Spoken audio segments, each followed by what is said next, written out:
Oh, this is possibly going to be the angriest fucking review I've ever done. Fuck you, Michael Bay!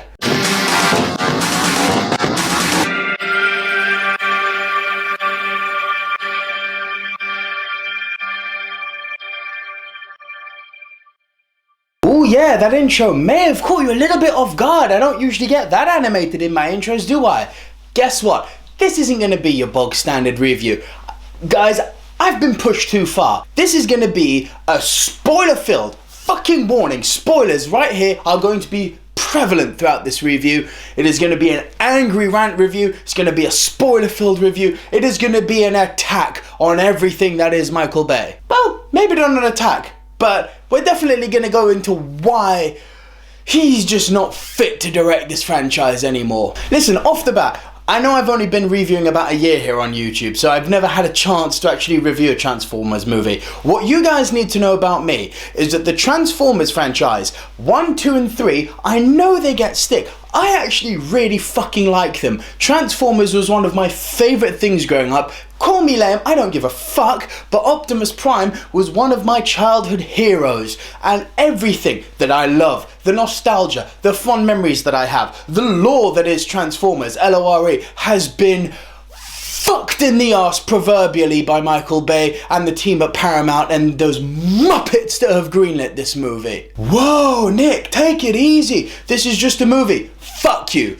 This is my childhood, and this is the childhood of so many people, which has just had someone take a shit on it to make profit. So with that said, there ain't anything good about this movie. So let's go into all of the things, and there's a lot of them, so this is going to be maybe a bit longer than usual, but let's go into all of the things that are wrong with this movie. And I'm warning you, last time now, spoilers. Lots and lots of spoilers. Before going into Transformers the last night, I actually watched the granddaddy of YouTube reviews cover of this movie, Jeremy Johns, and he pointed out something that really stuck out, which was the aspect ratio. That's when the movie does this, to this, to this, to this. He covers it really well on his review, and I noticed that. He said it was just in the action scenes. It's not. It's throughout the entirety of the movie.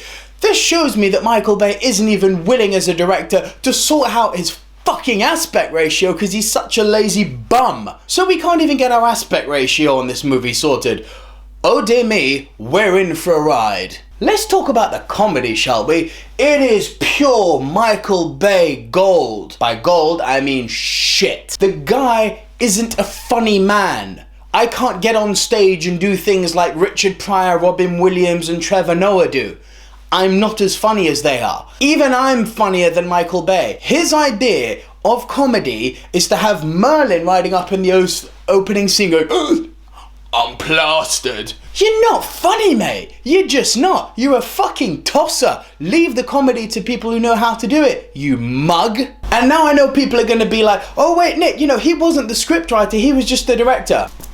Time out on that one, guys, because this movie had a writer's room. I can't remember the name of all the writers off the top of my head, but it had some pretty good talent in there. The one that jumped straight off the screen to me is Stephen DeKnight.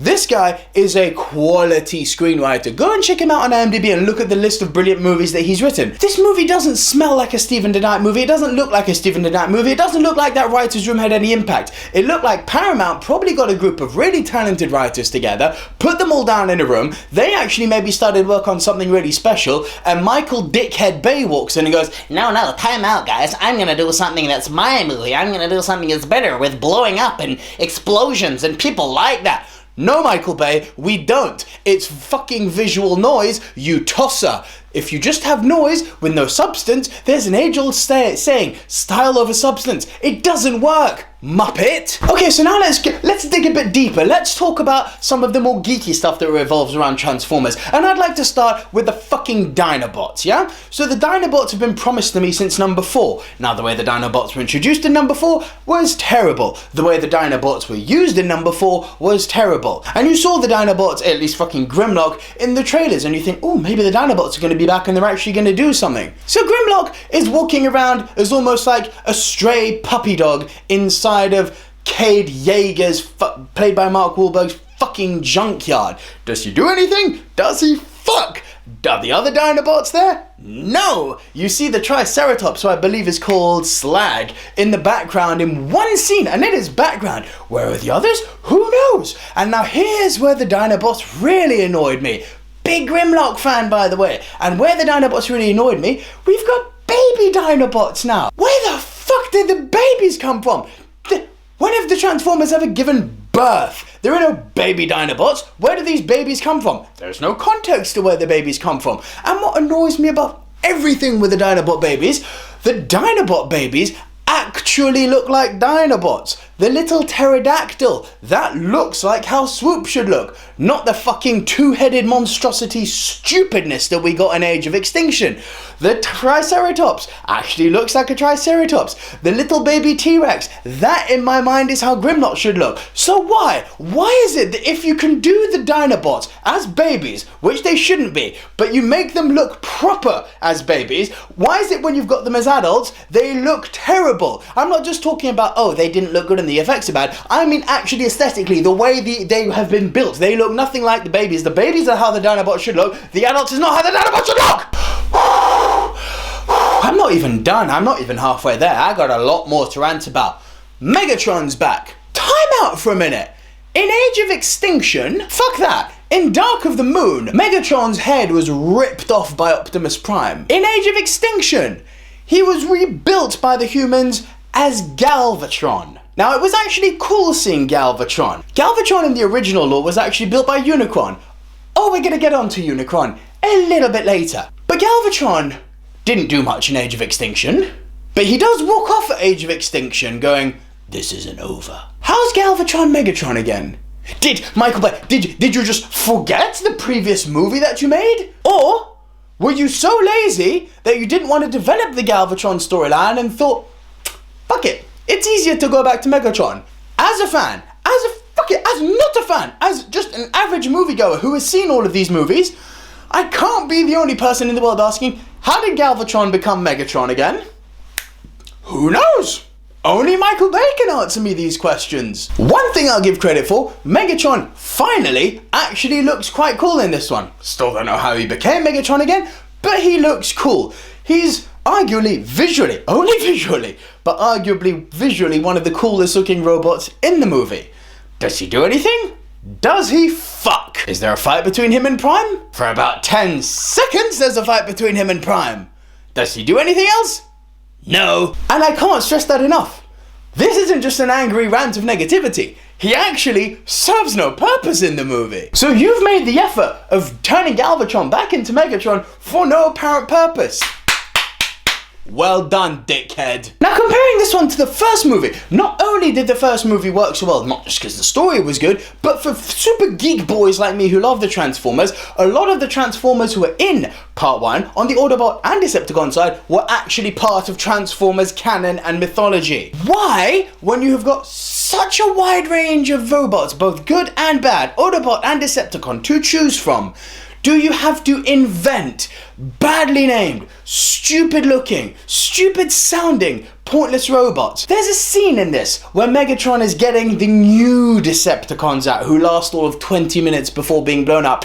But one thing, it gave me a glimpse of hope. I was like, oh cool, they're actually going to introduce them again like they did in the first one. You know, this is Starscream incoming, this is the Devastator rolling out. Okay, so we're getting somewhere. No, we decide that we're going to do a Suicide Squad cut over entry and we're going to give them fake names. To give you an idea, Dreadnought, Mohawk, are you fucking kidding me? Let me guess, this robot's gonna have a mohawk. Of course this robot has a mohawk, because the Transformers characters, I can think of so many who have had funky hairstyles. Michael Bay, you're taking the piss, mate. And how do I know that this is Michael Bay? Because it stinks of him. He's got his print on this movie. This is the type of comedy that he likes. Hey, you know what'd be really funny? Let's have a robot called Mohawk. And you know what'd be really cool? Let's give the robot called Mohawk a fucking mohawk, you douche! And since we're speaking of Transformers, what are they? They're Transformers! They are meant to transform. The transformations in this movie looked so bad. There was something about the first three that there was every time they transformed, there was epic, especially Optimus Prime. It looked epic. It looked fucking cool. the transformations just look like someone had grabbed a toy, transformed it, edited out the hands on a green screen, and were doing it in a sped up motion. It looked terrible. Oh, and here's the best part. You don't see Optimus Prime transform once. You see him as a robot, you see him once as a truck, and you don't see the transformation. He goes into a cloud of smoke as a robot, rolls out as the truck.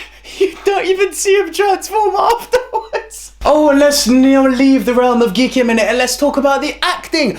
Oh my god, the acting. How bad can you get? Oh, one good thing. They finally stopped Mark Wahlberg for part of the movie being an inventor, and he's got more of a kind of John Connor character going on now. Cade Yeager, John Connor. Whew, big reach on that one, screenwriters and Michael Bay. Fucking well done. But at least Mark Wahlberg fits that type of role a bit better.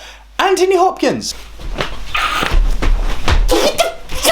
You know what? Actually, I'm wrong. Anthony Hopkins was very good regarding Transformers.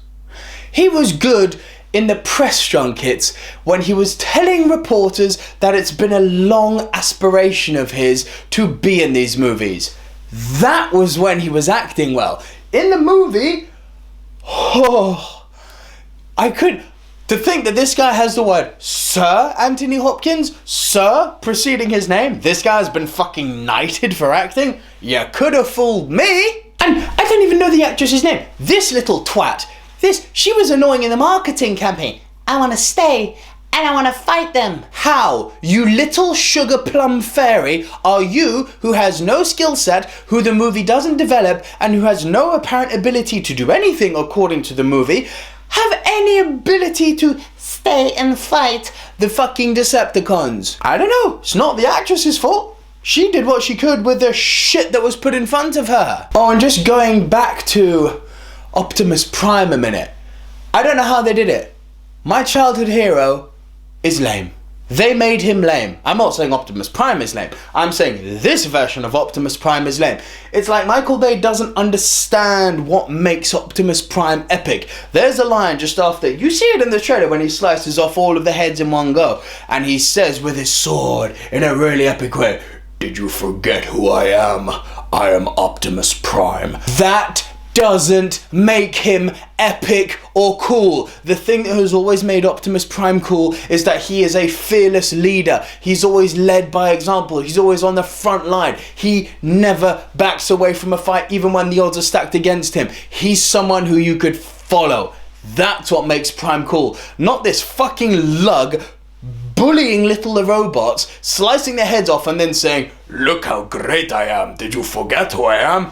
No, you just don't get it, mate, do you? This is, all of this when I'm saying you, I'm talking to Michael Bay here, you just don't fucking get it. And now let's get into the part where actually I'm one of those guys in the movie cinema who hates people making noise. And something happened in this movie where even I screamed out, "Pah! Are you kidding me?" And I bothered a few people around me. If you guys are watching, I'm sorry.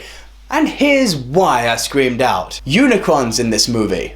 Unicron, big spoiler, is planet Earth. That's right, the planet-eating biggest robot of all time is actually planet Earth. Those horns that you see coming up from the movie, from the planet in the trailers, that looks like Unicron devouring Earth. No, that's Unicron's horns coming out from Earth, because he is Unicron. Cybertron. Pretty sure Cybertron was destroyed in part 3 when Sentinel Prime tried to bring Cybertron to Earth. Cybertron is trying to destroy Earth. Now they give reason for this, because Unicron and Cybertron have always been enemies, hence why the title is "For Their World to Survive, Ours Must Die," but it's actually because our world is Unicron. I mean, have you got the canon that fucked up? Okay, Cybertron is destroyed. Makes it difficult for Unicron to have a big thing to destroy like he did in the old animated movie, but cool, Cybertron's destroyed, so we can have Unicron attacking Earth instead of Cybertron. That would have been fine. Optimus Prime is going after his creator, the Quintessons. In this one, they've only got Quintessa, who looks dumb, but hey, if you'd put Quintessa on Unicron, bid against the law, but Quintessa and Unicron coming after Earth, that could have worked. Quintessa is on Cybertron. which is supposed to be destroyed, but it's not. So now Cybertron is going to devour Earth. Cybertron, say it with me, Cybertron, the home of the Autobots and Decepticons, a planet incapable of destroying planets, because that's what Unicron does, is destroying Earth, because in this movie, Earth is Unicron. Are you kidding me? Are you fucking... Listen to me, and listen good. Stop making these movies! And despite everything that's wrong with this, despite me pulling my hair out, despite all the screaming, despite how angry I am, I know there's still going to be people out there who aren't hearing me, and I know there's still going to be people who are saying, well, Nick, you gotta think about how much money these movies make. Every Transformers million opens on a $100 million opening weekend, and they all gross over $1 billion. Yeah, they do, don't they? That's very true, my amigo. It's not because they're good movies. It's because Optimus Prime and the Transformers are a cool franchise, and there's clearly a lot of people who like them. So to Paramount, I speak to you now. You say you make $1 billion on this franchise. Imagine how much you would make if the movies were good. Think about it. Guys, in conclusion, I am scoring Transformers 0.5 out of 10. It is a fucking abomination to cinema. It is an abomination to the art of movie making. It is an insult to passive moviegoers. It is an insult to Transformers fans. It successfully manages to make everything that's great about the Transformers not great. And the thing that saddens me the most about it is that Michael Bay is actually not a bad director. He just can't deal with this franchise anymore. I am one who will defend part 1, 2, 3, 4 and 5 have lost me. People may argue because Shia LaBeouf's gone. Yeah, that's a reason, but that's not the only reason. He can't do these movies anymore. Go and make a remake of The Rock. Go and do another Bad Boys. Go and do another Pain and Gain style movie. Fuck, even 13 Hours, The Secret Soldiers of Benghazi was a good movie. You are not a bad director. Just stay away from this franchise. And Paramount, you fucking greedy money grabbing execs, use that avarice you have and resonate. Think, how much would this make if it were well made? People wouldn't be seeing it once and then giving it bad word of mouth. They would go back and see it again and again and again and again. Over to you guys. Have you seen Transformers The Last Night? Ooh, and what did you think of it? Do you hate it as much as I do? And what are your thoughts on the Transformers franchise as a whole? What is your most favourite and least favourite of these movies? Please leave your thoughts in the comments below. Hit the like button on this video, and I beg you, if you like it, share it with as many people as possible so they can hear all the problems I've got with it. And please click one of these 2 videos right now to see more videos from this guy who's not always so angry for more movie reviews. And after I disappear, big logo will appear right here to hit that subscribe button that appears. And until next time, guys, I'm out of energy. See ya.